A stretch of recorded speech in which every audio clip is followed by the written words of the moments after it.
Hi everyone, I'm Gillian Schultz, a registered dietitian with Sound Dietitians, and today we are going to be talking about the secrets of spices and herbs.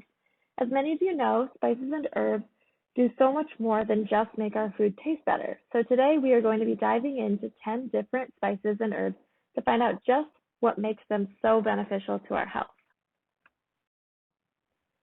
First off, we should start out with what is the difference between an herb and a spice?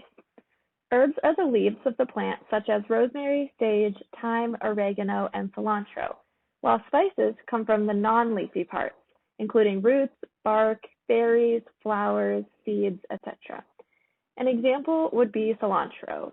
So the leaves are the herb, while the seeds, which we call coriander, are considered a spice. The first spice we are looking at is cinnamon. This is one we constantly get questions about during cooking demos. The active ingredient in cinnamon is cinnamaldehyde. It has potent antioxidant activity that helps fight inflammation and has been shown to slightly lower cholesterol and triglycerides in the blood. The big question we receive is around blood sugar. Cinnamon can help to lower blood sugar by slowing the breakdown of carbs in the digestive tract and improving insulin sensitivity. However, it's only a specific kind of cinnamon, which is not the most common one that we find in our pantries. And while studies have shown that cinnamon can lower fasting blood sugars in diabetic patients, there has been no research to support any long-term benefits impacting the HbA1c lab value, which takes an average of blood sugars over time. It's an excellent ingredient to bake with, as it has a sort of sweeter flavor and allows you to decrease any added sugar in your dish. And a typical daily dose is about 1/2 to 2 teaspoons per day, or about 1 to 6 grams. Next is sage. Sage gets its name from the Latin word salvare, which means to save. It has a strong reputation for its healing properties during the Middle Ages and was even used to help prevent the plague. Current research indicates that sage may be able to improve brain function and memory, especially in people with Alzheimer's disease. Alzheimer's disease is accompanied by a drop in the level of acetylcholine, which is a chemical messenger in the brain. What sage does is it inhibits the breakdown of this chemical. In a 4-month study of 42 individuals with mild to moderate Alzheimer's disease, sage extract was shown to produce significant improvements in brain function. Other studies on the non-Alzheimer's population also showed improvement in brain function in the young and old population. Peppermint.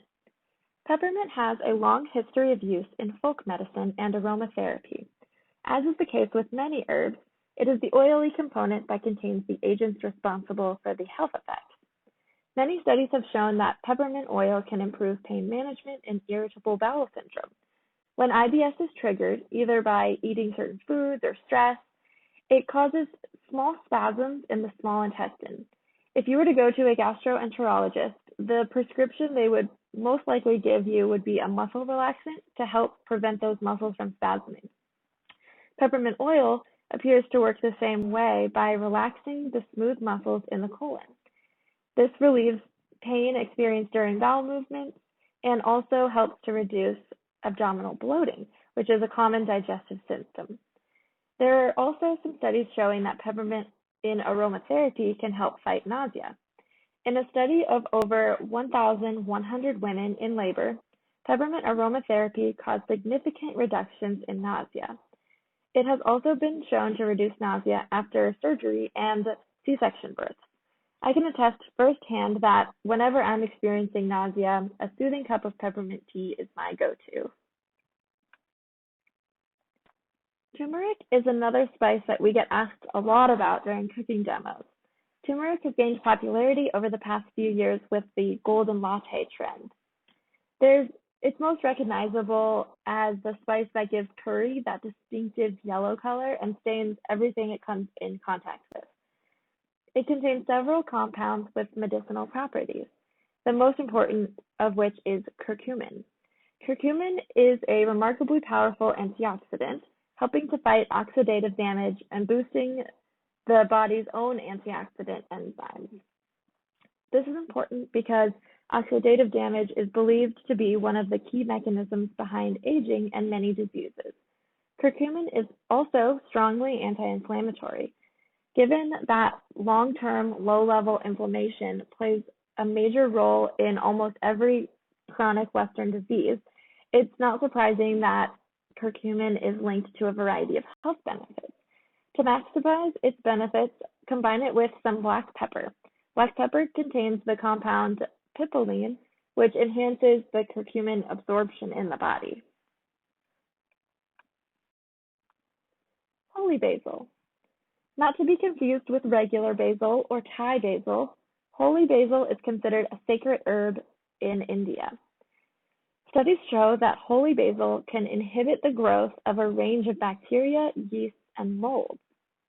One small study found that it can aid in strengthening the immune system by increasing certain immune cells in the blood. These are the helper T cells and the NK cells. A study has also shown that holy basil may be useful in the treatment of generalized anxiety disorder and anxiety-related depression. However, these studies were quite small, and more research is definitely needed before any recommendations can be made. Cayenne pepper. Cayenne pepper is a type of chili pepper used to prepare spicy dishes. The active ingredient in it is called capsaicin, which has been shown to reduce appetite and increase fat burning in many studies.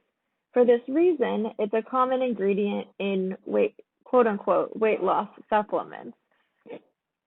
But like most studies, you have to read the fine print. One study found that adding 1 gram of red pepper into meals reduced appetite and increased fat burning in people who did not regularly eat peppers.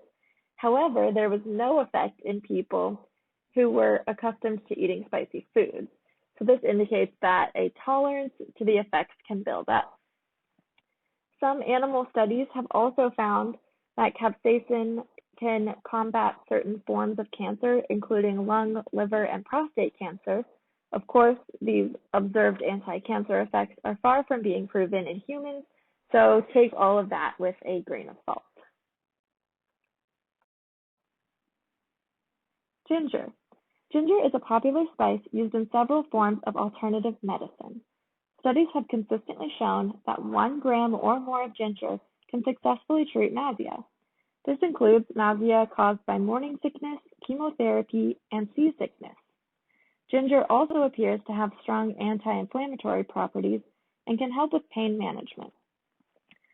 One study in subjects at risk for colon cancer found that 2 grams of ginger extract per day decreased markers for colon inflammation in the same way as aspirin. Other research found that a mixture of ginger, cinnamon, mastic, and sesame oil decreased pain and stiffness experienced by those with osteoarthritis, having a similar effectiveness as treatment with aspirin or ibuprofen. Keep in mind that if you are currently taking prescription blood thinners, to consult with your doctor or dietitian beforehand. Fenugreek. Fenugreek was commonly used in Ayurveda, particularly to enhance libido and masculinity.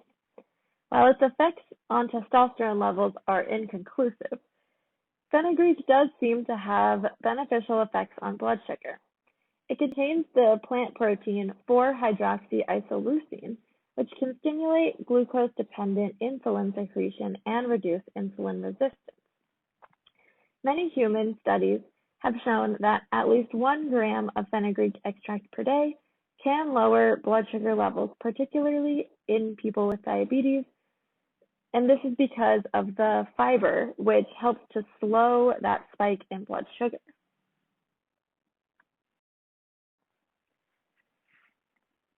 Rosemary. The active ingredient in rosemary is called rosmarinic acid. This substance has been shown to suppress allergic responses and nasal congestion.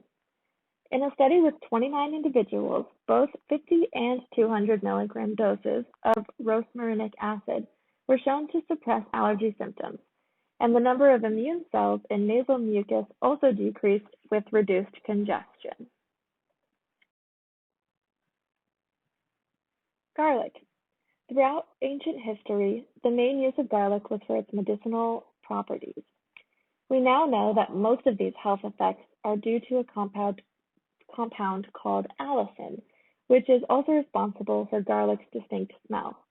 Garlic supplementation is well known for combating sickness, including the common cold. If you get colds often, then adding some garlic to your diet could be incredibly helpful. During flu season, I always make a large pot of chicken noodle soup with lots of garlic and ginger. There's also convincing evidence for beneficial effects on heart health. For those with high cholesterol, garlic supplementation appears to reduce total and/or LDL cholesterol by about 10 to 15%. Human studies have also found garlic supplementation to cause significant reductions in blood pressure in people that already have high blood pressure.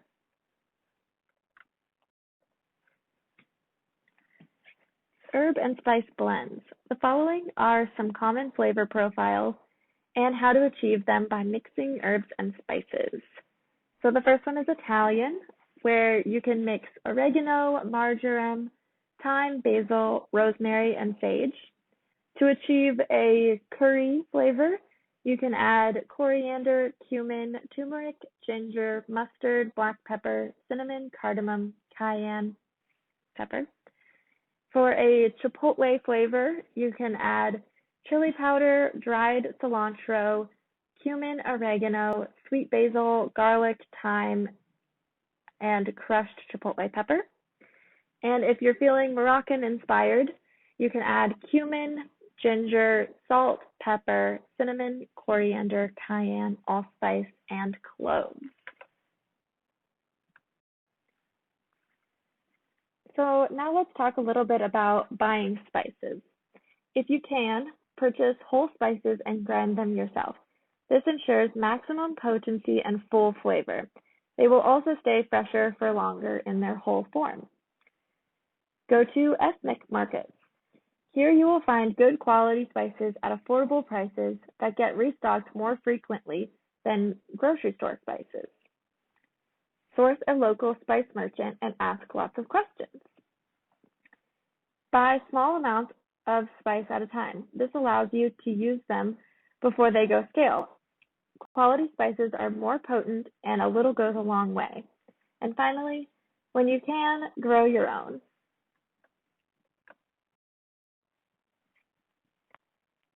Another great way to enjoy herbs and spices is by making tea. You could make your own chai with peppercorns, cloves, cinnamon sticks, cardamom pods, sliced ginger, and black tea. You could simply steep some peppermint leaves from the garden.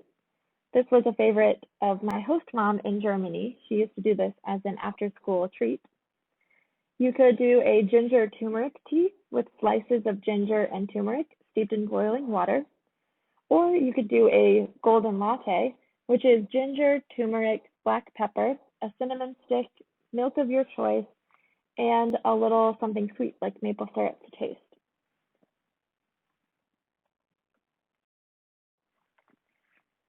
While I barely scratched the surface when it comes to the wide variety of spices and herbs, I hope you learned a thing or two and will leave feeling inspired to try something new and try some new seasonings. Let me know in the comments below what your favorite spice blend is and your favorite dish to add it to. Thanks for watching.